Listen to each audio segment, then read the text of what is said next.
Bismillahirrahmanirrahim. Assalamualaikum warahmatullahi wabarakatuh.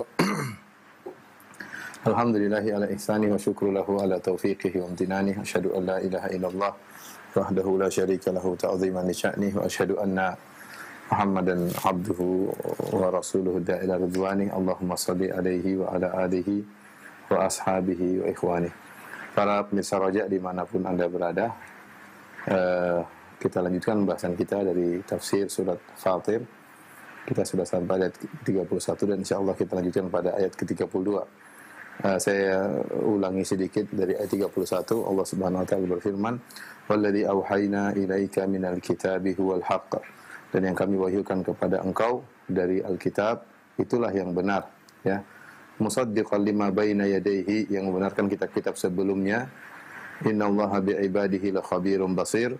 Sungguhnya Allah Subhanahu wa taala khabir, ya, maha detail mengetahui tentang hamba-hambanya, basir, maha melihat apa yang dilakukan oleh hamba-hambanya. Di sini Allah menyebutkan tentang nikmat Alkitab, maksudnya Al-Quran, karena Allah mengatakan walladzi auhayna ilaika, yang kami wahyukan kepada engkau minal kitab, yaitu Al-Quranul Karim. Itulah huwal haq, dialah yang benar, karena Al-Quran tidak ada kebatilan sedikit pun. Wa tammat kalimatu rabbika sidqan wa adlan. Seluruh hukum yang berlaku pada Al-Quran adalah benar, dan seluruh hukum yang berlaku pada Al-Quran adalah keadilan. Kita lanjutkan ayat berikutnya, masih berkaitan dengan Al-Quran. Allah berfirman, "Tsumma awrasnal kitaba alladziina astafaina min ibadina faminhum zalimun li nafsihi wa minhum muqtasid wa minhum sabiqun bil khairati bi idznillah. Dzalika huwal fadlul kabir." Kata Allah, kemudian kitab itu, yaitu Al-Quran, kami wariskan kepada orang-orang yang kami pilih di antara hamba-hamba kami. Lalu di antara mereka ada yang menganiaya diri mereka sendiri, dan di antara mereka ada yang pertengahan, di antara mereka ada pula yang lebih dahulu berbuat kebaikan dengan izin Allah. Yang demikian itu adalah karunia yang amat besar. Perhatikan ayat ini.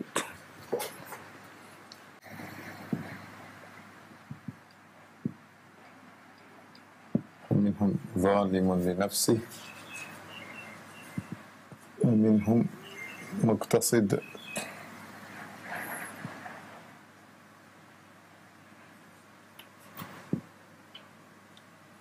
ومنهم سابق بالخيرات بإذن الله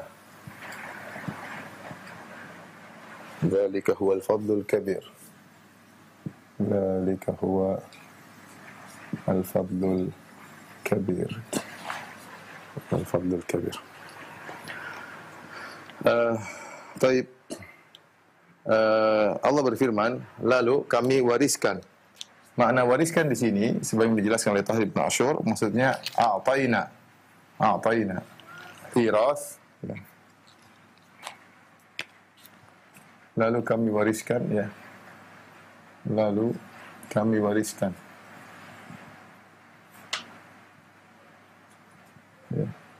Wariskan di sini, kata Tahir bin Ashur rahimahullah taala, diambil dari al-iras, ya, maknanya iras, masdarnya, maksudnya al-i'ta. Al-i'ta karena makna al-iras, yarithu kadang maknanya adalah waritha, yarithu makna menerima, al-iras artinya pemberian. Seperti firman Allah Subhanahu wa taala, ulaika humul warithun, mereka adalah orang-orang yang mewarisi, alladzina yarithunal firdaus, itu mendapatkan surga Firdaus.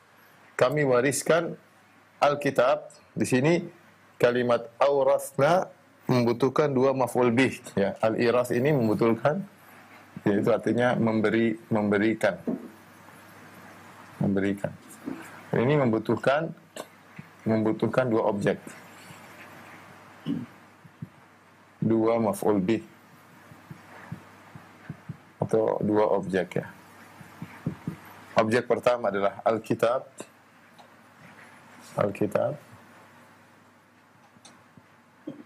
Yang kedua adalah orang-orang yang kami pilih dari hamba kami. Alladzina, ya. Orang-orang yang kami pilih dari hamba-hamba kami. Jadi inilah maf'ul bi 1, objek 1. Ini objek 2. Jadi kalau kita artikan, Lalu kami memberikan Alkitab kepada, kalau kita bicarakan artikan secara bebas, lalu kami memberikan Alkitab itu Al-Quran kepada orang-orang yang kami pilih dari hamba-hamba kami. Alkitab di sini maksudnya adalah Al-Quran. Ya, maksudnya adalah Al-Quran. Al-Quran. Kenapa? Karena alif lam di sini adalah alif lam al-ahdiyah. Ini lil ahad. Kembali kepada Al-Quran yang disebutkan sebelumnya, kembali kepada Alkitab yang disebutkan pada ayat sebelumnya. Pada ayat sebelumnya. Itu alladzi auhayna ilaika ya minal kitabi huwal haq. Yang kami wahyukan kepada engkau dari Alkitab, maksudnya Al-Quran. Sebagian berpendapat Alkitab di sini mencakup kitab-kitab umum, semua kitab-kitab yang diturunkan oleh Allah Subhanahu wa taala, termasuk Taurat, Injil dan yang lainnya. Dan orang-orang yang kami pilih maksudnya dari masing-masing umat. Umat Nabi Musa sendiri, umat Nabi Isa sendiri. Tapi yang benar wallahu alam bisawab bahwasanya di sini alif lam adalah alif al-ahdiyah. Ini Allah sedang berbicara tentang Al-Qur'an. Tsumma awrasnal kitaba alladzina istafayna min ibadina. Kemudian kami berikan Al-Qur'an ini kepada hamba-hamba yang kami pilih. Di sini istafayna, kami pilih dari hamba-hamba kami. Mereka mendapat keutamaan ketika diberikan Al-Qur'an oleh Allah Subhanahu wa taala. Lantas bagaimana mereka mensikapi Al-Qur'an? Ya.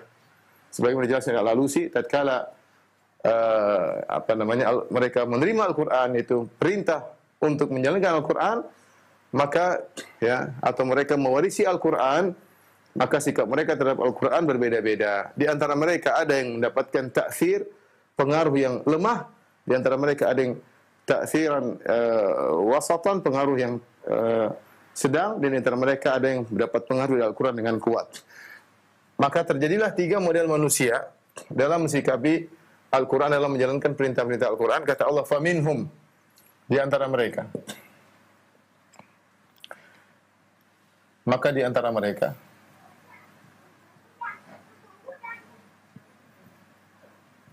mereka di sini, minhum sini, faminhum, humnya kembali kepada alladzina istafaina, kembali ke sini. Yaitu dari orang-orang yang terpilih tersebut, di antara mereka, bukan kembali kepada ibadah. Nanti kita jelaskan insyaallah ya. Ada 2 pendapat. Pendapat yang benar, faminhum, di antara mereka yang Allah telah pilih, zalimun li nafsi. Orang yang menzalimi dirinya, pendosa. Orang yang menzalimi dirinya sendiri. Banyak dosa. Wa minhum muqtasid. Muqtasid maksudnya tengah-tengah. Di antara mereka ada yang tengah-tengah. Ini model kedua ya. Tengah-tengah ini melakukan kewajiban saja, tidak menjalankan sunnah. Tengah-tengah maksudnya melakukan kewajiban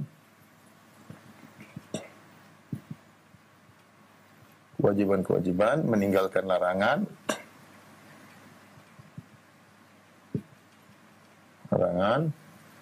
tapi sunnah-sunnah ditinggalkan, tidak dikerjakan. Ini model kedua. Model kedua. Kemudian kata Allah, minhum sabiqun bil khairat, yang berlomba dalam kebajikan. Kemudian yang model ketiga, yang berlomba dalam kebajikan. Itu menjalankan sunnah-sunnah. Semangat ya, selalu lebih dahulu. Ya, maka ini model ketiga. Biiznillah, dengan izin Allah Subhanahu wa taala. Dengan izin Allah. Kata Allah, zalika huwal fadlul kabir. Itulah karunia yang besar. Itulah karunia yang besar. Baik, di sini ya, setelah itu Allah jelaskan, nanti pada ayat berikutnya bahwasanya mereka ketiga kelompok ini semuanya masuk surga ya. karena mereka termasuk hamba-hamba Allah yang Allah pilih. Namun ketika mereka menjalankan Al-Qur'anul Karim, mereka ada 3 model. Yang pertama zalimul li nafsihi, yaitu banyak melakukan dosa-dosa. Yang melakukan dosa-dosa. Kenapa dikatakan orang yang melakukan dosa dengan zalim li nafsihi, berbuat zalim kepada dirinya? Karena dia telah mengantarkan dirinya kepada kemurkaan Allah Subhanahu wa taala. Dia telah mengantarkan dirinya kepada terhalang dari kenikmatan-kenikmatan dunia maupun kenikmatan akhirat. Orang berbuat maksiat dikatakan zalim kepada dirinya karena yang dia zalimi dirinya sendiri. Karena dengan dia menzalimi dirinya, dia bisa dimasukkan dalam neraka jahanam. Dia bisa dimasukkan dalam neraka jahanam. Ya. Kemudian yang kedua, yang tengah-tengah hanya melakukan kewajiban-kewajiban tapi meninggalkan maksiat tapi dia tidak menjalankan sunnah-sunnah. Dia yang penting selamat, gampangnya demikian. Yang ketiga ini yang sabiqun bil khairat, ya. Sabiqun bil khairat, yang berlomba-lomba dalam kebajikan, ya. Setelah itu Allah berfirman setelah ayat ini Allah berfirman, perhatikan, jannatu adnin yadkhulunaha yuhallawna fiha min asawira min dhahabin wa lu'lu'a.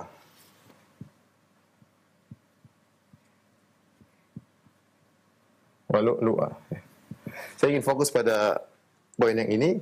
Kata Allah, jannatu adnin, surga yang kekal. Adn itu maksudnya tempat tinggal, iqamah yang tidak akan berpindah lagi. Jadi khulunaha, mereka masuk ke dalamnya.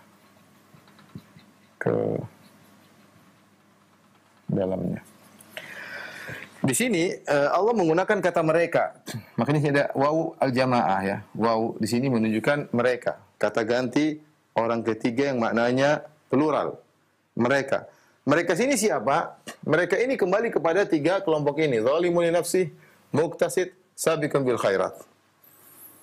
Oleh karenanya, Syekh Muhammad Al-Amin Syinqiti rahimahullah dalam kitabnya Adwa'ul Bayan dia mengatakan hada arja ayatin fi kitabillah, ya. Di dalam Al-Qur'an ada pembahasan tentang ayat-ayat yang paling memberi harapan kepada hamba-hamba Allah, yang paling memberi harapan surga. Ada khilaf di kalangan para ulama, ada beberapa pendapat. Ada yang mengatakan ayat yang paling memberi harapan adalah firman Allah Subhanahu wa taala, "Qul ya ibadiyalladzina asrafu ala anfusihim la taqnatu min rahmatillah innallaha yaghfiru dzunuba jami'an innahu huwal ghafurur rahim." Dalam surat Zumar. Az-Zumar kata Allah, katakanlah wahai hamba-hambaku yang berlebih-lebihan dalam bermaksiat, jangan kalian putus asa dari rahmatku. Sungguhnya aku mengampuni dosa-dosa, ya. Sungguhnya Allah mengampuni seluruh dosa dan sungguhnya Allah Maha Pengampun lagi Maha Penyayang. Ayat itu adalah ayat yang paling beri harapan bagi para pelaku dosa. Harapan bagi para pelaku dosa untuk masuk surga karena Allah menyeru mereka, memanggil mereka dengan nama-nama, wahai hamba-hambaku yang berlebihan dalam maksiat, jangan putus asa dengan rahmat Allah. Sungguhnya Allah mengampuni seluruh dosa, sungguhnya Allah Maha Pengampun lagi Maha Penyayang. Ada lagi yang berpendapat ayat yang paling memberikan harapan bagi para pendosa adalah ayatul dain. Ayat paling panjang dalam Al-Qur'an dalam surat Al-Baqarah. Ya ayyuhalladzina amanu idza tadayantum bidainin ila ajalin musamman faktubuh wal yaktub bainakum katibun bil adl. Dan seterusnya di akhir surat Al-Baqarah, akhir-akhir ada surat 1 halaman tentang aturan wahai orang yang beriman, jika kalian ada utang piutang maka catatlah. Ya. Dan terus Allah perinci. Kata sebagian ulama ini ayat paling memberikan harapan. Kenapa? Karena Allah begitu perhatian kepada hamba-hambanya sampai tidak ingin hamba-hambanya salah. Makanya ditaruhlah ayat tentang hutang piutang. Nah, ini menunjukkan Allah sangat sayang kepada hamba-hambanya. Kalau masalah hutang piutang saja Allah sebutkan ayat paling panjang dalam Al-Quran, ayat tentang hutang piutang, bagaimana dengan yang lain? Berarti Allah perhatian sama hamba-hamba. Allah ingin kemaslahatan kepada mereka. Ini menunjukkan kasih sayang Allah kepada hamba-hambanya, termasuk ayat yang paling memberi harapan. Ada yang mengatakan arja ayatin fi kitabillah, ayat yang paling memberikan harapan kepada para pendosa adalah firman Allah, wala saufa yarda, ya. Wala saufa yarda, ya. Sungguh dia akan ridha, ya. Intinya bahwasanya Allah akan berikan keridhaan. Wadduha wal laili idza saja ma wadda'aka rabbuka wa ma qala wal akhiratu khairul laka minal ula wala saufa yu'tika rabbuka fatarda wala saufa yu'tika rabbuka fatarda. Kalau saufa yardu Abu Bakar, ini wala saufa yu'tika rabbuka fatarda. Allah akan berikan kepada engkau wahai Muhammad fatarda, dan kau akan ridha di akhirat. Kata sebagian ulama, ketika Allah mengatakan kau akan ridha di akhirat, Dan yang paling meridhai, yang menjadikan Nabi ridha kalau pengikutnya masuk surga. Yang paling membuat Nabi ridha adalah bagaimana pengikutnya semua masuk surga. Makanya ayat ini paling beri harapan kepada para pendosa bahwasanya mereka punya kesempatan besar masuk surga karena mendapatkan syafaat Nabi sallallahu alaihi wasallam. Karena Nabi sallallahu alaihi wasallam Allah mengatakan fatarda, kau akan ridha. Ya. Kau akan ridha. Kemudian di antara ayat yang dikatakan sangat memberi harapan bagi para pendosa adalah ayat ini. Jannatu adnin yadkhulunaha yuhallawna fiha min asawira min dhahabin wa lu'lu'an, ya.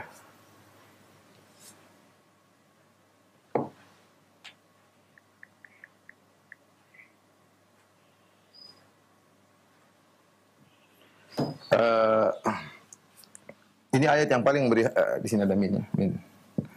Jannatu adnin, surga yang kekal yang mereka masuk ke dalamnya. Kenapa ayat ini dikatakan oleh Muhammad Amin Syinqiti rahimahullahu taala, yang beliau adalah gurunya Syekh Abdul Muhsin Al-Abbad, dalam kitabnya Adwaul Bayan, sangat memberikan harapan karena Allah menggunakan kata ganti orang ketiga mereka, dan mereka ini mencakup tiga golongan ini, 1, 2, 3. Yang masuk surga ternyata bukan cuma muktasid yang tengah-tengah, kalau sabiqun bil khairat jelas masuk surga, tapi ternyata zalimun li nafsi ini juga masuk surga. Ya, karena ini Allah sedang berbicara tentang kaum mukminin yang Allah pilih. Ya. Yang Allah pilih. Ya. Sebagian ulama berpendapat bahwasanya faminhum di sini kembali kepada ibadina, ya. Di antara hamba-hamba kami ada yang zalimun nafsi, maksudnya mereka ini orang kafir. Kelompok pertama ini sebagian ulama berpendapat maksudnya orang-orang kafir. Namun dibantah oleh ulama yang lain bahwasanya tidak. Zalimun nafsi termasuk orang-orang beriman yang dijanjikan masuk surga. Karena setelah itu nanti Allah mengkhususkan ayat tentang orang kafir. Walladzina kafaru lahum naru jahannam la yuqda 'alaihim fayamutu wa la yukhafu 'anhum min 'adzabiha kadzalika najzi kull kafur. Setelah ini nanti Allah sebutkan dan orang-orang kafir. Berarti sebelum ini pembahasannya tentang orang-orang beriman, orang Islam. Ya, ternyata yang dijamin, yang diceritakan masuk surga termasuk yang mendolimi dirinya sendiri dan banyak dosa. Oleh karenanya kata Syekh Muhammad Amin Syinqiti, hadhil wawu qala ba'dul ulama, sebenarnya berkata wawu ini huruf wawu yang menunjukkan artinya mereka, wawul jamaah, huqqalaha an tuktaba bima'il ainain. Berhak untuk ditulis dengan tinta air mata, karena ayat ini sangat memberikan harapan ternyata yang masuk surga bukan cuma muktasid, bukan sabiqul khairat, bahkan menzalimi dirinya sendiri juga bisa masuk surga. Tentunya kita bilang orang pendosa selama dia muslim, ujungnya dia akan masuk surga. Entah dengan dimaafkan oleh Allah sama surga atau mampir dulu di neraka dalam waktu yang ditentukan. Tapi intinya kalau dia muslim, tidak kafir, dia akan masuk surga intinya. Ya. Dan Allah mengatakan mereka akan masuk surga, ya. Mereka akan masuk surga. Taib. Kalau bahas ya, kenapa zalimun li nafsi disebutkan terlebih dahulu? Okay. Bukankah yang paling utama adalah sabiqun bil khairat? Disebutkan terlebih dahulu, kenapa? Zalimun li nafsi disebutkan terlebih dahulu.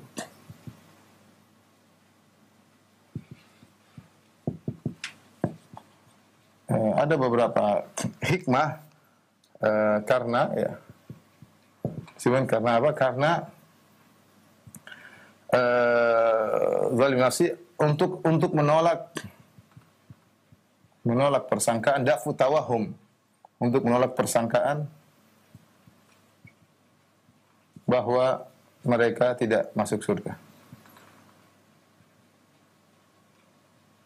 bahwa mereka tidak bakalan masuk surga, tidak bakal masuk surga. Ya, maka Allah sebutkan mereka di luar untuk menunjukkan mereka bisa masuk surga. Jadi disebutkan terlebih dahulu untuk menunjukkan bahwasanya karena orang menyangka orang pelaku maksiat tidak akan masuk surga, maka Allah sebutkan mereka dahulu untuk menolak persangkaan bahwasanya mereka tidak bakal masuk surga, dan ini disebut oleh Tahir bin Asyur. Kemudian juga di antara faedahnya yaitu karena penghuni surga yang paling banyak, intinya yang paling banyak akhirnya adalah dari model ini. Ya, kebanyakan manusia, kebanyakan kaum muslimin modelnya yang ini. Menzalimi diri mereka, tidak luput dari dosa. Yang muktasid jarang. Yang meninggalkan seluruh dosa meskipun malas sunnah-sunnah tapi wajib dikerjakan, haram ditinggalkan. Jarang, kebanyakan orang berjimat dalam dosa, kebanyakan orang. Sehingga kemungkinan penghuni surga paling banyak adalah model yang pertama. Maka mereka disebutkan terlebih dahulu ya. Ada lagi yang mengatakan, ini disebut oleh Al-Alusi dalam tafsir Ruhul Ma'ani. Ada juga yang mengatakan di antara hikmahnya ya, karena manusia awal dapat hidayah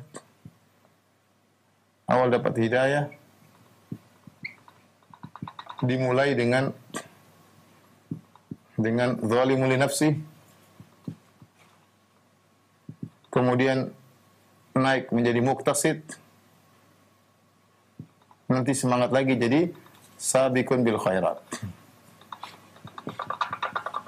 Sabiqun bil khairat. Kalau orang dapat hidayah pertama mungkin pelaku maksiat, pelaku dosa, kemudian dia sadar, mulai beribadah jadi muqtasid yang seimbang-seimbang, yang wajib-wajib kerjakan, maksiat dikerjakan tapi sunah-sunah masih malas. Nanti dia semangat lagi jadi sabiqun bil khairat. Jadi antara hikmah-hikmah yang disebut oleh para ulama, kenapa zalimun li nafsi disebutkan terlebih dahulu. Dan ini semakin memperkuat bahwasanya ayat ini adalah ayat yang memberi harapan kepada para pelaku dosa. Muqtasid ini model tengah-tengah ya. Dan ini menunjuk ketika disebut muqtasid tengah menunjukkan sebelum dan sesudahnya adalah dua hal yang saling bertentangan. Yang satu mungkin semangat bermaksiat, yang satu semangat berbuat kebajikan. Dia di tengah-tengah. Tidak ini, tidak ini. Tidak semangat maksiat, tidak juga semangat beribadah. Yang penting wajib-wajib dia kerjakan, yang haram-haram dia tinggalkan. Beda dengan ini zalimun nafsi, membuat zalim pada dirinya melakukan kemaksiatan. Ini sabiqun bil khairat. Sebenarnya berpendapat sabiqun bil khairat adalah orang-orang yang mau surga tanpa adab dan tanpa hisab. Ya, ada yang mengatakan sabiqun bil khairat ini adalah, ada yang berpendapat mereka yang masuk surga tanpa hisab. Ini tentu mereka sedikit, mereka yang paling sedikit dari penghuni surga. Ya, mereka yang paling sedikit. Ya, ada yang mengatakan mereka itu yang kata Allah, was-sabiquna as-sabiqun, ulaikal muqarrabun dalam surat Al-Waqiah. Mereka itu orang yang paling cepat, yang paling berlomba-lomba, mereka yang dekat kepada Allah Subhanahu wa taala. Allah masullatu minal awwalin wa qalil minal akhirin. Banyak dari umat-umat terdahulu dan sedikit dari umat-umat belakangan. Mereka ini yang masuk surga tanpa hisab. Jadi jumlah mereka sangat terbatas dan mereka memiliki sifat sabiq, berlomba. Apa ciri mereka? Kalau di masjid mereka berusaha di saf pertama, kalau bersedekah selalu berusaha yang di luar. Mereka kalau ada kebajikan selama mereka mampu, mereka berusaha yang paling pertama. Karena mereka berlomba, bukan cuma Allah tidak mengatakan mereka melakukan kebajikan, tapi kata Allah sabit, yaitu di luar dalam melakukan kebajikan. Selama mereka mampu. Kalau mereka mampu, apa yang mereka bisa kerjakan, mereka selalu nomor satu di depan. Ya. Contoh sederhana, kalau ke masjid mereka di saf pertama, misalnya ya. Kalau sedekah mereka punya duit, maka mereka yang pertama. Itulah sabiqun bil khairat. Yang menakjubkan, Allah setelah itu mengatakan biiznillah, dengan izin Allah. Setelah Allah menyebutkan sabiqun bil khairat, berlomba-lomba dalam kebajikan, Allah sebutkan biiznillah, dengan izin Allah, yaitu agar mereka tidak ujub. Agar mereka sabiqun bil khairat tidak ujub. Bahwasanya mereka bisa berhasil semangat dalam melakukan kebajikan itu karena izin Allah Subhanahu wa taala. Karena izin Allah Subhanahu wa taala. Kalau tidak izinkan, mereka tidak bisa. Walaula fadlullahi 'alaikum wa rahmatuhu ma zaka minkum min ahadin abada, walakinallaha yuzakki may yasha. Kalau bukan karena rahmat Allah dan karunia-Nya, maka tidak seorang pun dari kalian akan menjadi orang yang saleh, orang yang suci. Walakinallaha yuzakki may yasha, tapi Allah mensucikan siapa yang Allah kehendaki. Maka Allah ingatkan sabiqun bil khairat biiznillah. Dzalika huwal fadlul kabir, itulah karunia yang besar. Itulah kembali ke mana? Apa maksudnya itulah? Dzalika ini ke mana? Itulah Syekh Utsaimin rahimahullah mengatakan, itulah ini, dzalika ini kembali kepada istifa, al-istifa. Yaitu Allah pilih untuk diberikan Al-Qur'an.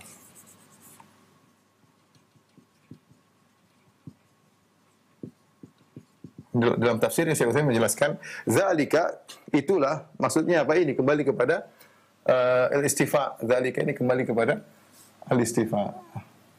Ya. Atau kepada ya sama yang kami wariskan kepada Al-Qur'an, al-istifa, atau yang kami wariskan Al-Qur'an kepada mereka yang kami pilih, sama saja al-istifa atau kepada al-irath ya. Mereka yang Allah pilih untuk diberikan Alkitab. Dari sini kata Syekh Utsaimin rahimahullahu taala, ya. Ini dalil bahwasanya ini bergembira kepada orang yang perhatian sama Al-Qur'an. Orang yang perhatian sama Al-Qur'an, mereka telah mendapatkan karunia yang paling besar.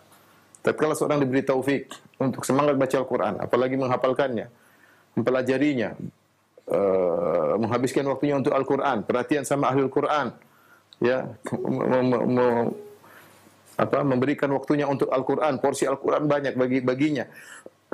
Maka sungguh dia telah mendapatkan bagian yang sangat besar. Dzalika huwal fadlul kabir. Namun banyak orang tidak menyadarinya. Mereka menyangka karunia besar itu kalau punya rumah mewah, kalau punya kendaraan mewah, kalau punya emas dan perak. Ya. Allah menyatakan karunia besarlah jika seorang ya diberi perhatian dengan Al-Quran. Karena itulah Allah mewariskan dan Allah pilih hamba-hambanya untuk bisa perhatian terhadap Al-Quran. Allah mengatakan dzalika huwal fadlul kabir.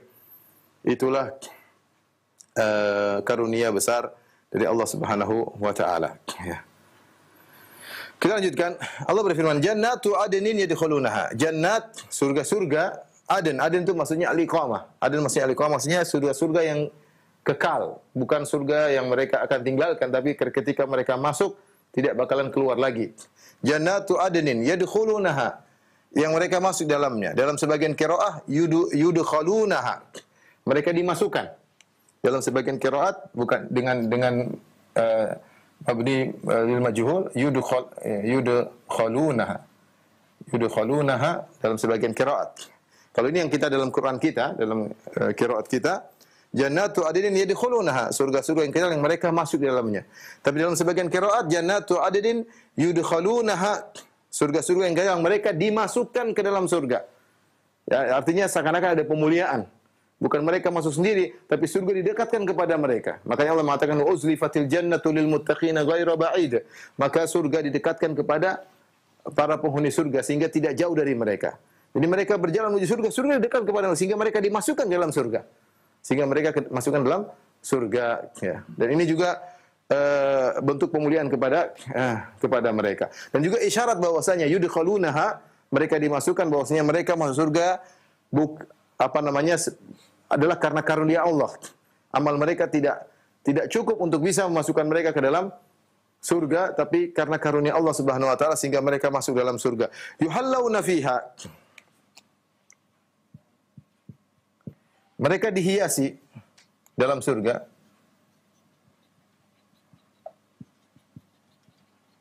Di dalam surga. Nah, apa i'rab dari yuhallawna? Yuhallawna ini ada yang mengi'rabnya dengan hal, ya. Yudkhalunaha atau yadkhulunaha, yuhallawna fi. Ada yang mengatakan ini khobar tsani, khobar yang kedua, tapi saya lebih condong bahwa sini adalah yuhallawnaha. Hal daripada waul jamaah. Ini i'rabnya adalah hal. Dalam bahasa Arab namanya kondisi. Sahibul halnya yang dijelaskan ini mereka. Sahibul hal. Ini waul jamaah, sahibul hal. Jadi Allah jelaskan mereka masuk ke dalam surga dalam kondisi mereka dihiasi dalam surga min asawira, dengan gelang-gelang, min zahabin, dari emas, wa lu'lu'a, dan mereka dihiasi dengan mutiara-mutiara. Nah, ketika kita mengi'rab bahwasanya yuhallawna di sini adalah hal, ya, dan dia mansub fi mahalli nasab, menunjukkan bahwasanya begitu mereka masuk dalam surga, mereka langsung dapat kenikmatan. Yang kenikmatan tersebut tidak tertunda. Bukan mereka masuk dalam surga kemudian bengang-bengong, tidak. Begitu mereka masuk dalam surga, langsung mereka mendapat kenikmatan, baju mereka langsung dibaguskan oleh Allah ketika itu juga. Karena surga adalah tempat kenikmatan. Tidak ada masuk surga tidak dapat nikmat, tidak ada off 1 menit. Begitu masuk surga langsung dapat kenikmatan. Makanya Allah menggunakan menjadikan hal kondisi mereka, i'rabnya hal, ya. Asawirna ini gelang-gelang. Min zahab, dari emas. Wa lu'lu'a, permata. Mutiara-mutiara. Kemudian walibasu, kata Allah, walibasuhum fiha harir. Pakaian mereka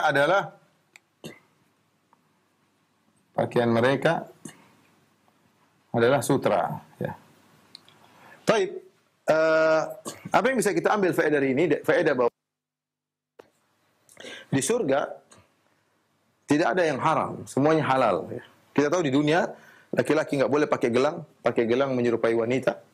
Ya, Nabi SAW mengatakan Allah al-mutasyabbihina minan nisa mutasyabbihina minar rijal bin nisa. Allah melaknat laki-laki yang menyerupai para wanita. Ya, di antaranya pakai hiasan-hiasan wanita, pakai anting-anting lah, kalung lah, pakai gelang-gelang lah, itu perhiasan wanita, perhiasan wanita. Kemudian juga tidak boleh memakai harir, tidak boleh pakai kain sutra. Ya, Rasulullah SAW mengatakan ketika memegang emas dan sutra, emas juga tidak boleh, laki-laki nggak boleh pakai emas. Gelang tidak boleh, apalagi gelangnya dari emas. Tapi Rasulullah SAW pernah mengangkat emas dan sutra, kata Rasulullah SAW, hadani haramun lidhukuri ummati wa halalun liinathihim. Oh, kama qala Nabi SAW. Kata Nabi SAW, dua perkara ini, emas dan sutra, haram bagi laki-laki dan halal bagi wanita. Halal bagi wanita. Siapa yang pakai kain sutra di dunia tidak akan pakai di akhirat. Makanya Rasulullah mengatakan libasu ahli jannah. Ketika Nabi berkata tentang sutra, kata Nabi, itulah pakaian penghuni surga. Jadi ini isyarat bahwa di surga tidak ada yang bukan darut taklif, bukan untuk pembebanan. Suruh ini haram, tidak boleh, semuanya halal. Di surga semuanya halal. Silakan merasakan kenikmatan-kenikmatan. Bahkan emas, kain sutra bagi laki juga diperbolehkan. Bahkan gelang bagi laki-laki juga diperbolehkan. Gelang dari emas atau mutiara, entah mutiara yang dipakai bagaimana, apakah dalam bentuk gelang atau yang lainnya, tapi intinya dipakai oleh para penghuni surga. Ya, dipakai di tangan-tangan mereka, mungkin di lengan-lengan mereka, di kaki mereka. Hilyatul mu'min fil jannah haitsu yablugul wudu, ya. Tablughu hilyatul mu'min haitsu yablugul wudu. Kata Nabi sallallahu alaihi wasallam, perhiasan penghuni surga sebagaimana air wudu mereka. Kita tahu kita berwudu daerah sini, ya. Kemudian juga di kaki, yang menunjukkan bahwasanya perhiasan akan dipakai daerah sini juga di lengan ataupun di kaki, ya. Ini menunjukkan bahwasanya di surga semuanya dalam kondisi halal. Dan perlu kita ingat ketika Allah menyebutkan dalam ada permata, ada mutiara, ada gelang, ada emas, tentu tidak sama dengan yang ada di dunia. Ya, tidak sama dengan ada di dunia. Namanya boleh sama tapi hakikatnya berbeda.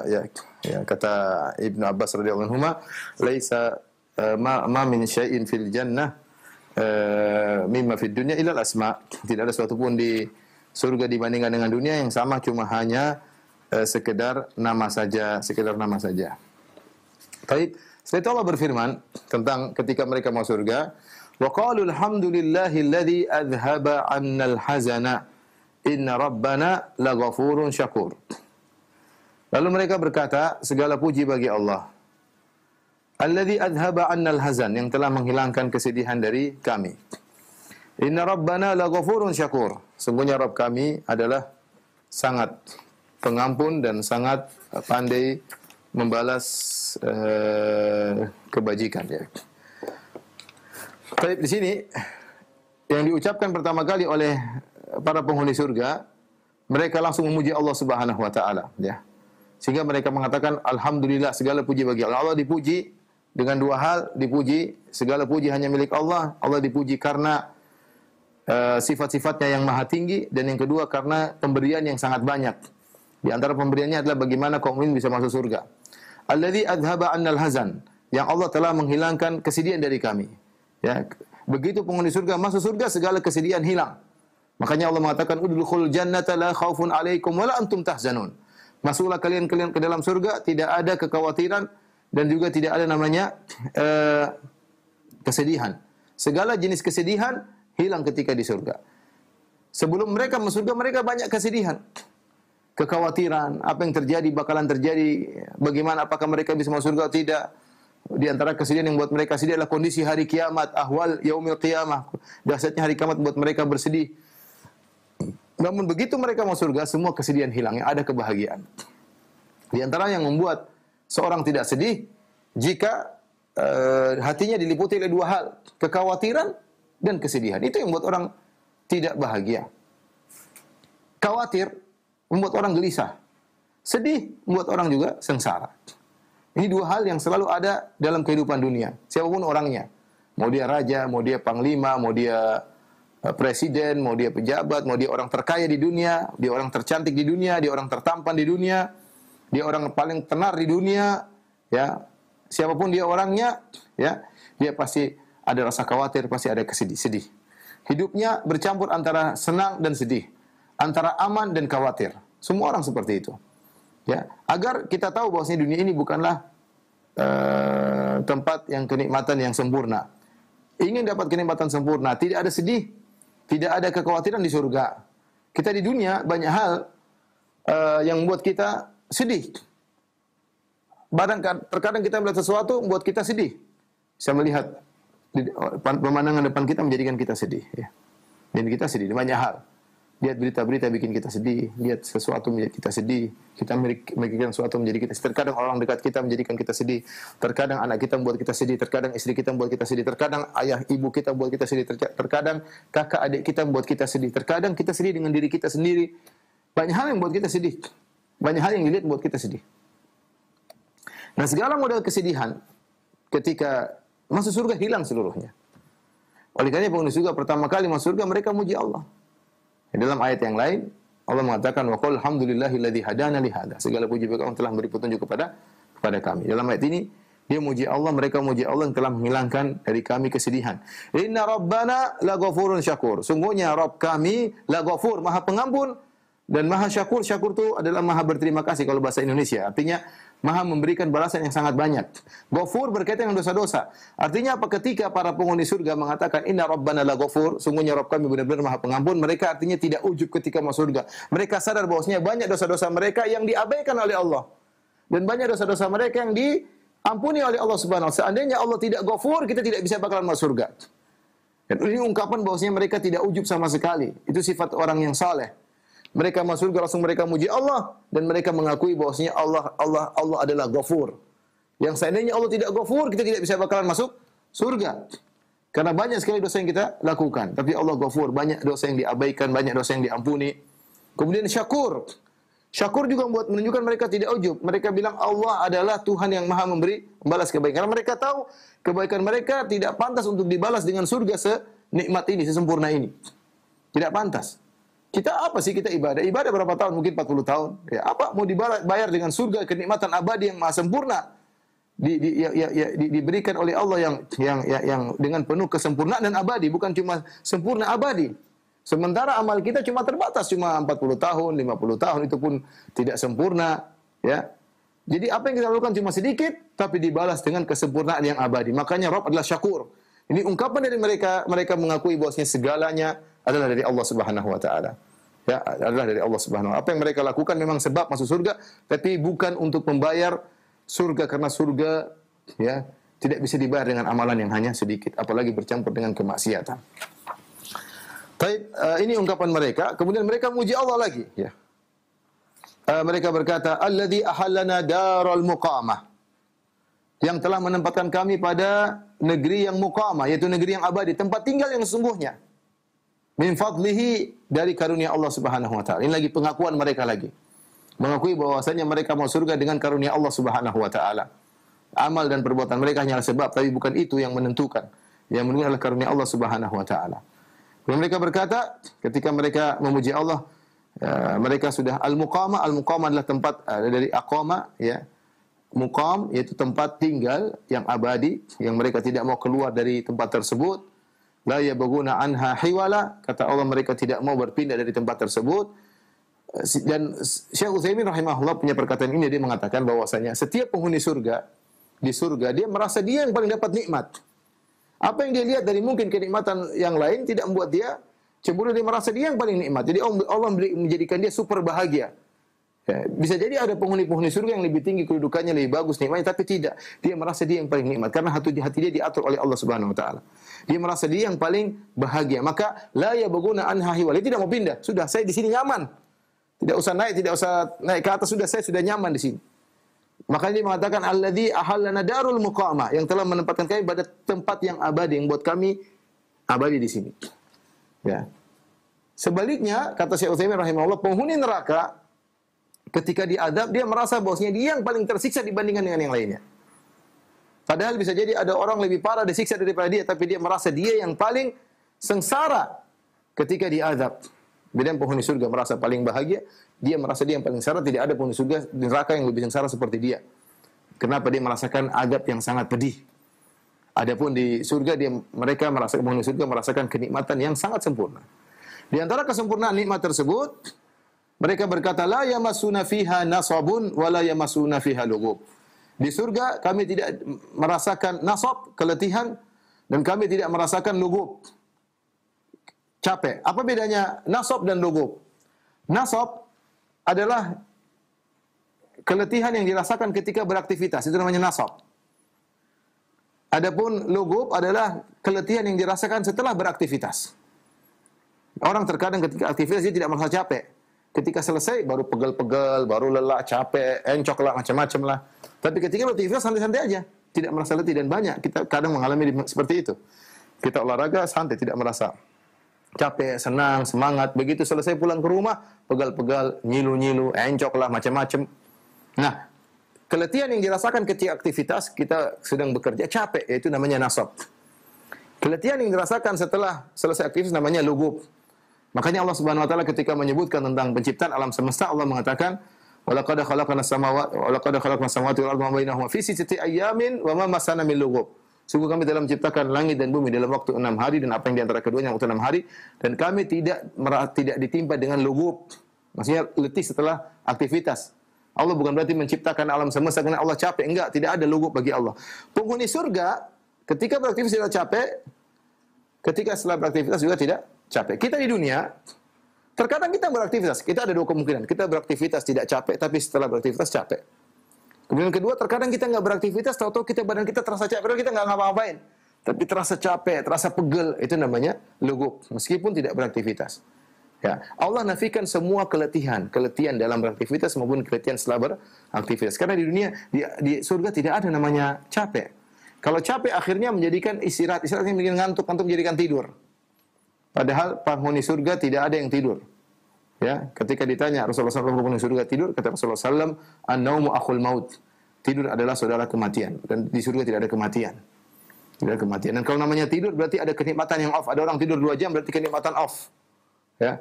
Sehingga penghuni surga nggak ada yang lemas, ya bermain sana, bercanda ke sana ke sini, tidak ada keletihan sama sekali karena keletihan adalah kekurangan. Sehingga tidak ada sedihnya, tidak ada letihnya ketika beraktivitas. Setelah beraktivitas tidak ada capeknya, tidak ada nasab, tidak ada lughub.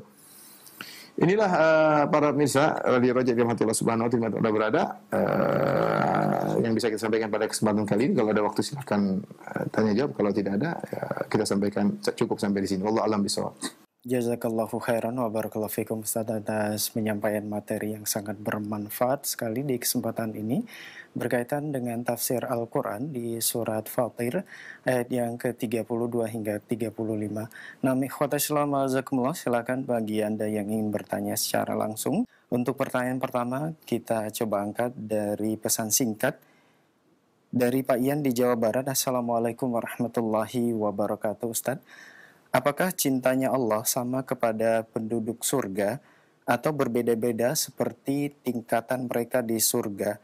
Dan apakah penduduk surga yang lebih rendah mereka merasa cemburu dengan penduduk surga yang kedudukannya lebih tinggi? Mohon nasihat dari Ustadz, syukran. Wallahu a'lam bishawab. Kita tahu bahwasanya penghuni surga bertingkat-tingkat karena Allah Maha Adil. Makanya Allah mengatakan walikullin darajatun mimma amilu. Masing-masing mendapatkan derajat sesuai dengan amal yang mereka kerjakan. Tingkatan di surga berbeda-beda. Makanya Allah banyak dalam Al-Quran menyebutkan tingkatan surga. Sabiqun sabiqun. Allah sebutkan beda dengan ashabul yamin, ashabul yamin, ma ashabul yamin. Allah membedakan as-sabiqun al-muqarrabun dengan ashabul yamin. Ini dua tingkatan surga yang berbeda. Sebenarnya demikian dalam surat, banyak surat, di antaranya dalam surat Al-Mutaffifin, ya. Allah menyebut tentang al-abrar, innal abrar lafi na'im 'alal ara'iki yanzurun ta'rifu wujuhum nadratan na'im yusqawna min rahiqin makhtum khitamuhu misk wa fi dzalika falyatanafasul mutanafisun wa mizajuhu min tasnim 'aina yashrabu bihal muqarrabun. Allah sebutkan bahwasanya ternyata al-abrar, mereka penghuni surga dan mereka minumannya dari rahiq al-makhtum yang dicampur dengan tasnim. Rupanya tasnim itu adalah yang menjadikan minuman mereka menjadi lezat. Ternyata ada penghuni surga yang lain disebut al-muqarrabun. aina yashrabu bihal muqarrabun. Ternyata tasnim adalah minumannya al-muqarrabun yang kedudukan mereka lebih tinggi daripada al-abrar. Dan ini menunjukkan bahwasanya tingkatan surga bertingkat-tingkat. Dalam hadis juga banyak seperti kata Nabi sallallahu alaihi wasallam, inna fil jannati mi'ata darajatin addaha Allah lil mujahidin fi sabilillah. Ma baina darajatain kama baina samai wal ard. Sungguhnya di surga ada 100 tingkatan yang Allah siapkan bagi para mujahidin, para penghuni surga. Yang 100 tingkat yang di antara tingkat satu dengan tingkat lain seperti antara langit dan bumi. Jadi Allah sangat detail sampai untuk jihad saja Allah membagi sampai 100 klasifikasi, 100 level. Jihadnya seperti ini, jihad seperti ini, berbeda-beda sampai 100 level. Dan kata Ibnu Hajar rahimahullah demikian juga berkaitan dengan amal ibadah yang lain. Salat juga demikian berlevel-level, penghuni surga karena salat berlevel-level, penghuni surga karena sedekah berlevel-level, sampai Allah klasifikasikan dengan detail lebih banyak daripada klasifikasi tingkat kemakmuran manusia yang ada di atas muka bumi. Walal akhiratu akbaru darajatin akbaru tafdhila. Kata Allah, sungguhnya di surga lebih bertingkat-tingkat lagi di akhirat daripada di dunia. Namun apakah ketika penghuni surga yang di bawah melihat penghuni surga di atas mereka cemburu? Seharusnya tidak. Ya, benar kenikmatan berbeda, tetapi masing-masing merasakan mereka yang paling bahagia karena hati mereka diatur. Sebagian saya katakan seorang laki ketika dia punya 4 istri misalnya, 4 istri solehah semua, kemudian ternyata masuk surga bersama dia, tidak ada kecemburuan di antara mereka. Kenapa? Karena yang mengatur hati adalah Allah Subhanahu Wa Taala. Kalau bahasa kita urat cemburunya diputusin, ya. Bahasa kita aja, sehingga sudah mereka akan bahagia. Yang masalah kebahagiaan masalah hati, masalah selera, masalah ini Allah yang ciptakan dalam hati manusia. Oleh karenanya meskipun tingkat berbeda-beda tidak menjadikan mereka cemburu. Wallahu a'lam bishawab. Demikian apa yang saya sampaikan. Kurang lebih saya mohon maaf. Wabillahi taufiq wal hidayah. Assalamualaikum warahmatullahi wabarakatuh.